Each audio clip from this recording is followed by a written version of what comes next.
So Zohran Mamdani just won in New York City, and everyone's calling it a victory for the people. But what does that actually mean? And why do young people cheer on Marxism and socialism without even realizing it? Mamdani is not a politician. He's a part of a broader ideology, an ideology that's rooted in Marxism, socialism, redistribution of wealth. And I actually think more than redistribution, this particular revolution that's happening in 2025, unlike previous revolutions, it's not even about economics anymore. It's not about the actual numbers. It's not about the facts. It's a moral theater.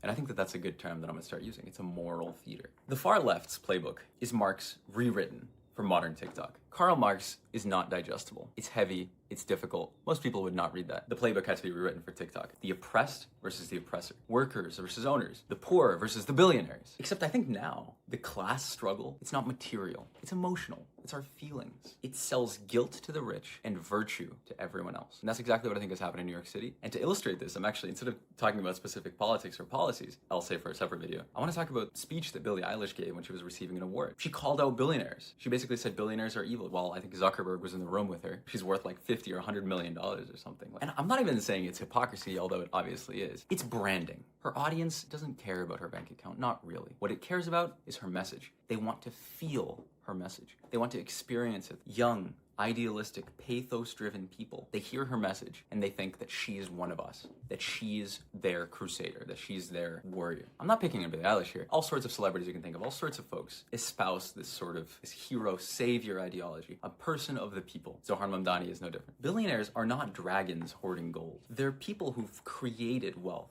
for other people. This isn't even an opinion of mine. All you have to do is some simple math. Mark Zuckerberg has created $1.7 trillion of wealth for other people. We can talk about Google, we can talk about all sorts of other tech companies, Nvidia, these sorts of billionaires that run these companies that people think are evil. They've generated trillions of dollars of wealth for other people. The very stage Billie Eilish was standing on was thanks to people like Mark Zuckerberg and Sergey Brin and these other billionaires. Her very career is thanks to these people. Spotify would not exist without these sort of incentives that capitalism provides. The sort of incentives that you take away when you try to put caps on rent, when you try to control people's wages, when you try to create government-run food stores. These sorts of things, they kill that incentive. If you like Billie Eilish, you're a capitalist. How can a billionaire exist when there's people starving? Fair question. But why are the people starving? What's actually causing it? Is it the fact that somebody else is very successful? No.